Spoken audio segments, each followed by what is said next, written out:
Bonjour à toutes et tous, bienvenue dans les coulisses du Grand Lyon. Mon invité du jour, Thierry Fontaine, bonjour. Bonjour. Vous êtes le président de l'UMI du Rhône, le syndicat des cafetiers, des hôtels et restaurants et aussi des boîtes de nuit. Alors, vous avez eu une rentrée assez agitée, un peu en conflit avec la ville de Lyon, aussi un peu avec la préfecture. Il y a eu une rencontre à l'hôtel de ville avec Grégory Doucet mercredi dernier. Oui, Il parle d'une rencontre constructive, ça y est, tout est alors, derrière nous, la situation est apaisée. tout n'est pas derrière nous. En tout cas, les joutes dans la presse sont pour l'instant derrière nous. Il y a une rencontre en effet apaisée, constructive, je le reconnais, avec trois adjoints, l'adjoint en charge de la sécurité, l'adjoint de commerce, l'adjoint de la mobilité et en charge des terrasses. On a pu échanger, se dire là où ça avait pêché, ce qui avait coincé. Les points sur lesquels nous n'étions pas d'accord, les points qui nous inquiétaient, notamment la sécurité. On s'est dit les choses. J'ai l'impression que, aussi bien que de notre côté que du côté de la mairie, les choses ont été entendues, claires.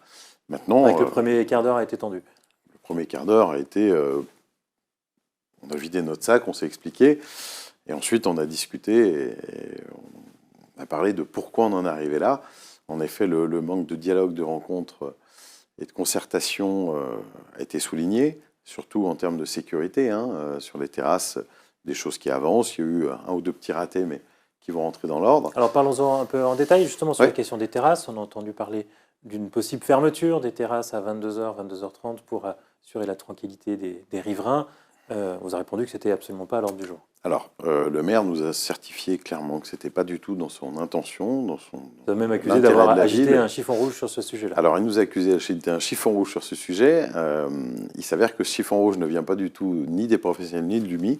Il vient d'un élu du premier arrondissement qui, pensant peut-être rassurer les riverains, a agité cette possibilité de fermer les terrasses plus tôt pour leur tranquillité, ce qui s'est répandu à la profession et en effet a levé une levée de bouclier claire et qui nous a fait monter au créneau, oui. Sur les terrasses, vous demandez aussi des règles de sanctions plus claires. Écoutez, quand on décide de griller un feu rouge, on connaît à l'avance la sanction et le risque qu'on prend en grillant ce feu rouge. Hormis la sécurité des usagers, on sait que c'est 90 € et 4 points. On veut que pour les terrasses, ce soit clair. C'est-à-dire qu'on veut que chaque exploitant sache le risque qu'il prend En gros, vous voulez savoir si ça vaut le coup de contrevenir à la loi et d'avoir une terrasse plus grande. Non, pas ça vaut le coup, mais connaître le risque. En effet, quand on C'est votre manière a de fait une formuler les choses. bêtise, c'est une manière de formuler les choses, mais on ne dit pas que du coup la sanction amènera à plus de ou. Mais il me semble que ce soit logique de savoir à l'avance la peine maximale à laquelle on risque d'avoir. Sinon, à ce moment-là, enlevons les sanctions du code de la route et laissons les juges imaginer chacun ce que ça peut être. Donc vous voulez des règles du jeu claires pour savoir si vous pouvez rajouter une petite terrasse discrètement. Ça on comprend. Non, Sur, pas ça. sur la question de la sécurité, il y a eu une passe d'armes pas seulement avec la mairie, mais aussi avec la préfecture. Mhm. Vous avez estimé qu'il y avait eu une accroissance de l'insécurité cet été. La préfecture vous a répondu pas du tout, au contraire. Cet été, sur toutes les statistiques de la préfecture, il y a eu une baisse de l'insécurité. Vous répondez Nous peut-être. on répond que on le n'a jamais dit sentiment qu'il y avait d'insécurité. voilà, on n'a jamais dit qu'il y avait une montée de l'insécurité. C'est pas nous qui avons les chiffres, c'est pas nous qui sommes sur le terrain, c'est les services de police. On n'a pas d'ailleurs de conseils à donner à qui que ce soit en termes de sécurité publique. On s'en garde bien. En revanche, le ressenti d'insécurité est bien là. Chez nos professionnels, chez les touristes qui remontent ça à nos hôteliers, à nos restaurateurs, et ça, il faut le combattre. Donc, on peut avoir une baisse, mais que le sentiment perdure. Donc, il faut que la ville et la préfecture travaillent sur une communication claire, nette et précise sur qu'est-ce qui est mis en place, les résultats que ça donne, afin de contrecarrer. On a eu un reportage sur une télé allemande qui était catastrophique pour nos métiers, où on disait que Lyon, c'était un épicentre de l'insécurité. Vous dites catastrophique, mais les chiffres étaient plutôt bons en termes de fréquentation cet été. Alors, cet été, oui. Mais nous, ce qui nous intéresse, c'est l'avenir. C'est-à-dire faire des bilans en disant c'était très bien, on sait faire. C'était d'ailleurs une saison exceptionnelle. Ce qu'on veut protéger, c'est ce qui arrive. C'est-à-dire le 8 décembre, la saison prochaine.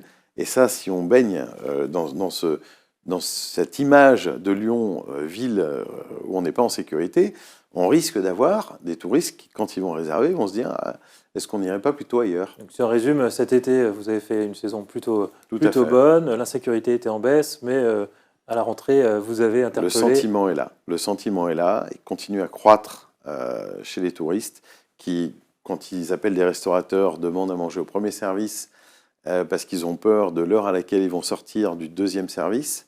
Ça, c'est pas normal dans une ville comme Lyon. Des hôteliers qui nous remontent aussi des gens qui leur demandent dans quel quartier il ne faut pas aller, des choses comme ça. Je pense que c'est pas normal quand on est une ville comme Lyon, une ville touristique. Vous demandez un effort de communication. Communication, puis après, que chacun s'entende. Vous savez, quand une ville ne s'entend pas avec une préfecture, ça ne donne pas une image qui est très très bonne. Donc aujourd'hui, j'ai l'impression que les relations tendent à s'apaiser. On appelle ça de nos voeux les plus chers, et on espère que ça va fonctionner.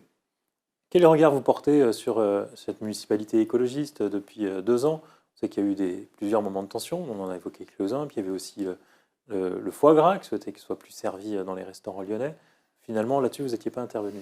Non, je ne suis pas intervenu parce que ce n'est pas une interdiction, c'est une demande.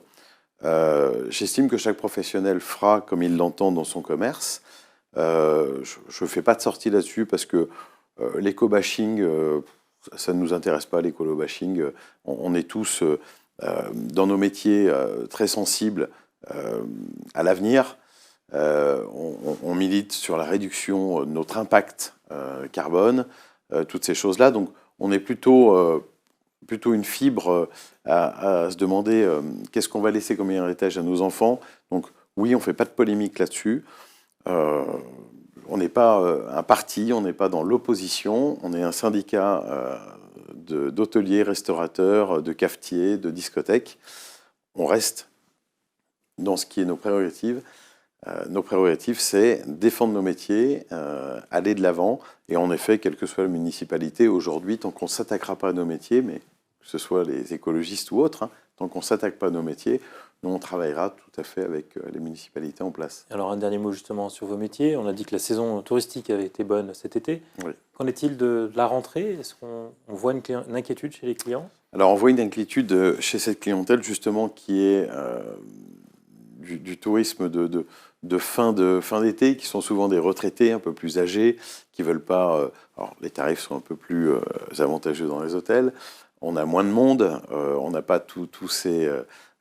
touristes avec enfants. Mais ils viennent quand même aujourd'hui. Il n'y a pas d'effet de la crise en Aujourd'hui, Ukraine. ils viennent. Non, il n'y a pas, pour l'instant, pas d'effet là-dessus. On a toujours une belle proportion de touristes européens. Donc ça, c'est plutôt rassurant. Pour la fréquentation des restaurants le midi aussi, il n'y a pas d'inquiétude des Lyonnais? Alors, sur la fréquentation des restaurants à midi, là, on est dans un concept un peu plus compliqué.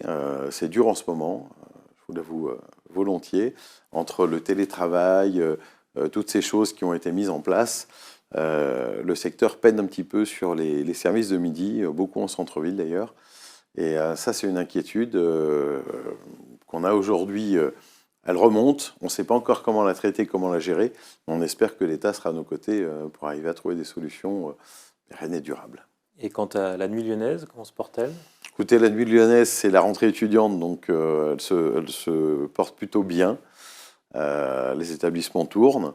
Après, on a toujours cette redécouverte de clientèle, donc ça génère toujours un petit peu de nuisances, de choses comme ça. Les établissements y travaillent sérieusement. Je trouve qu'il y a une grande implication des professionnels sur le sujet. Donc je suis plutôt ravi. On va aller de l'avant là-dessus. Thierry Fontaine, je vous remercie. Merci beaucoup. Et moi, je vous dis à demain pour une nouvelle émission des coulisses du Grand Lyon.